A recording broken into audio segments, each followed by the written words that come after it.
Olha, no Dica de Leitura de hoje eu vou falar contigo sobre esse livro aqui, ó. Sapiens, Uma Breve História da Humanidade. Você tem que se ganhar. Cara, esse livro aqui, ele é muito diferente dos outros livros que eu li. A maioria dos livros que eu leio, eles são mais direcionados a um assunto específico, seja investimento, finanças, desenvolvimento pessoal, mentalidade, mindset, essas coisas assim. Eu gosto muito, né? Porém, esse livro aqui, eu fui influenciado a lê-lo, né? Eu vi que tinham boas avaliações do livro. Eu falei, cara, vou comprar, vou dar uma lida nesse livro aqui. Esse livro, eu não fui... Antes, eu quero que tu saiba o seguinte. Eu nunca fui um bom aluno de história. Então, tipo, esse livro aqui, ele é uma breve história da humanidade. Então, assim, eu aprendi mais sobre a história do mundo nesse livro aqui do que na escola mesmo. Então, mas só que eu não era um bom aluno, né? Eu era muito melhor em matemática, física, química, educação física, essas coisas assim. História, geografia, eu estudava só pra passar, só decorava pra passar. Então, eu não tenho muito conhecimento retido sobre a história, né? E esse livro aqui, ele faz uma breve história da humanidade desde a época que nós não éramos o topo da cadeia alimentar, desde a época que, antes dos Homo sapiens ali, antes de ter evolução e tal, tudo mais, e ele vem trazendo até os dias de hoje. Porém, o que me atraiu, o que eu achei interessante nesse livro, é que o autor, ele tem um ponto de vista meio que imparcial em relação às teorias, né? Então, ele mostra, de acordo com cada fase que ele está conversando no livro, ele mostra quais são as vertentes de pesquisas que são mais difundidas no mundo. E aí ele fala, olha, essa parte aqui, por exemplo, vou dar um exemplo aqui que ele comenta no livro. Ele fala sobre organização da sociedade. E aí ele diz que a gente, quando era Homo sapiens, que nós não tínhamos ainda o desenvolvimento da agricultura, nós coletávamos onde a gente estava, era meio que nômade, né? E aí comia, fazia tudo ali e ia para outro ponto. E a gente vivia assim, só que a gente andava em bando. E aí tem várias teorias sobre esses bandos. Tem uma teoria que diz que nós já nos organizávamos em famílias. Tipo assim, eu tinha uma fêmea e meus filhos, e o pessoal, todo mundo sabia disso aí. E aí tinha outro homem que tinha uma mulher e tinha um filho. Então tinha o conceito de família dentro de um grupo assim de 100 pessoas, mais ou menos, né?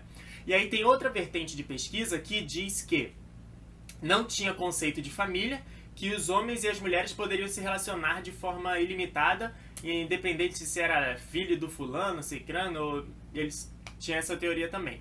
E tem uma terceira teoria que diz que o pesquisador afirma que a gente andava em bando, só que a gente não tinha conceito de família e tinha relações entre homens e mulheres, inclusive entre homens e homens, mulheres e mulheres. Ou seja, o que o autor fala sobre essas três pesquisas? Ele fala que nenhuma delas tem como ser comprovada.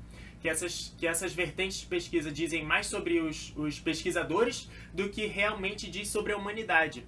Porque a analogia que ele faz sobre isso é o seguinte, ele fala assim, a mesma coisa de querer definir como é a nossa organização hoje, sendo que os nossos futuros pesquisadores vão ter acesso só aos móveis e às coisas que tem na nossa sociedade. Por que ele faz analogia? Porque a gente, em relação à humanidade anterior, a gente só tem pintura na caverna, um resto de ferramenta, acha um crânio, não sei aonde. E com base nisso, o pessoal quer definir como que a gente se organizava como sociedade, quais eram as nossas crenças. E ele comenta que não tem como definir isso, só com base em coisas que restaram, né, da humanidade. Então, tipo, ele faz essa analogia, eu achei interessante, porque realmente, se a gente não tivesse nenhum livro escrito, nenhum conteúdo gravado, nada disso, e viessem os caras do futuro, por exemplo, e viessem aqui, visitassem meu apartamento, aí tem um móvel, tem uma cama, tem não sei o que, tem esse quadro aqui, e os caras poderiam falar qualquer coisa, falar que isso aqui representa um deus, que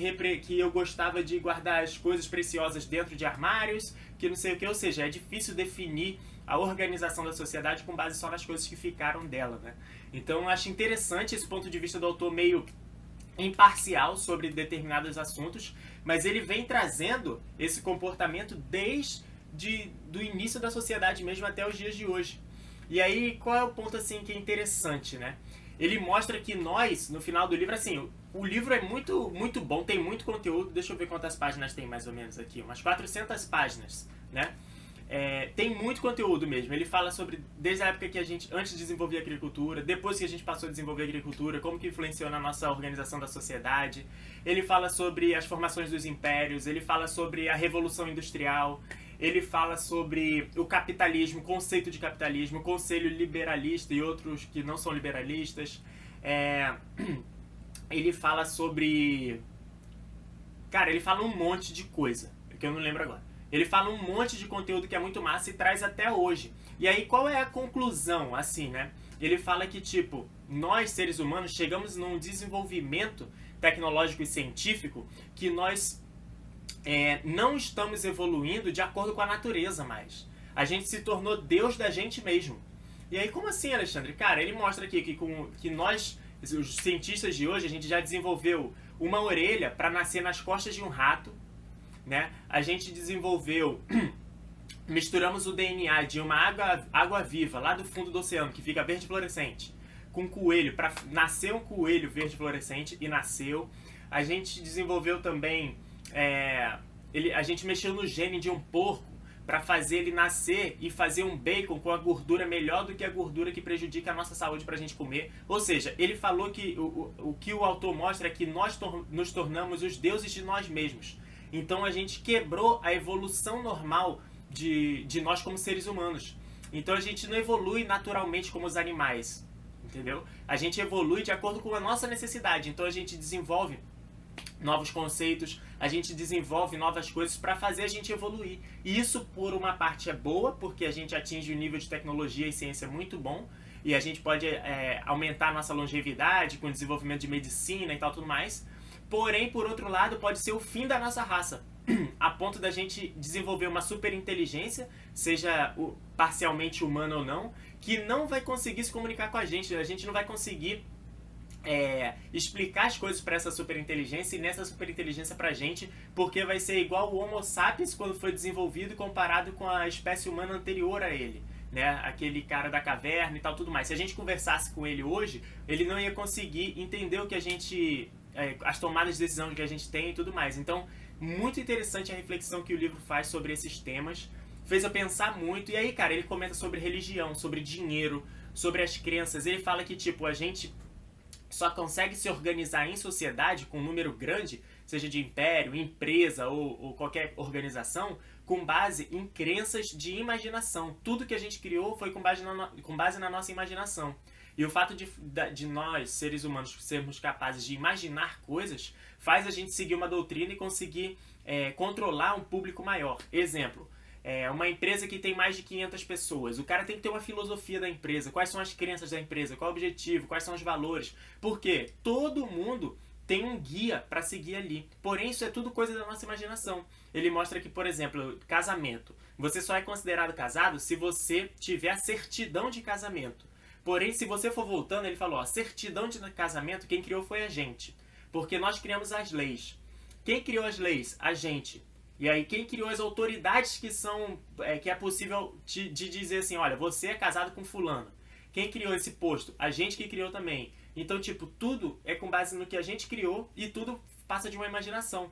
Ele fala sobre coisas que são surreais. Pô. Ele fala sobre... Tu já pensou na divisão dos estados? Se tu der um passo pra esquerda, tu tá num estado, tipo Minas Gerais, e no outro passo pra direita, tu tá em outro estado. E ele, cara, essa linha é completamente imaginária. A gente que criou isso.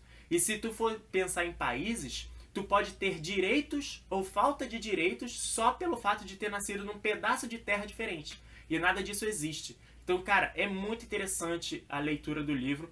Eu tenho que confessar que alguns pontos o autor escreve de uma forma que é meio cansativa, é meio chato, mas é muito maneiro o conteúdo para tu refletir, para tu conceituar o que é certo, o que é errado, para tu passar a dar valor a determinadas coisas. Então, cara, é muito maneiro o livro.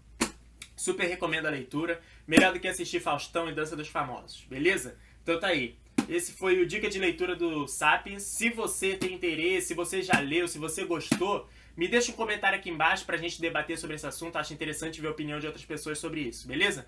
E caso você não esteja inscrito no canal, pelo amor de Deus, cara, clica aí embaixo no botão de se inscrever. Não custa nada pra você, representa o mundo pra mim, beleza? Dá um joinha no vídeo e compartilha com os teus amigos pra eles aprenderem mais sobre esse livro aqui, beleza? Falou, é isso e a gente se vê no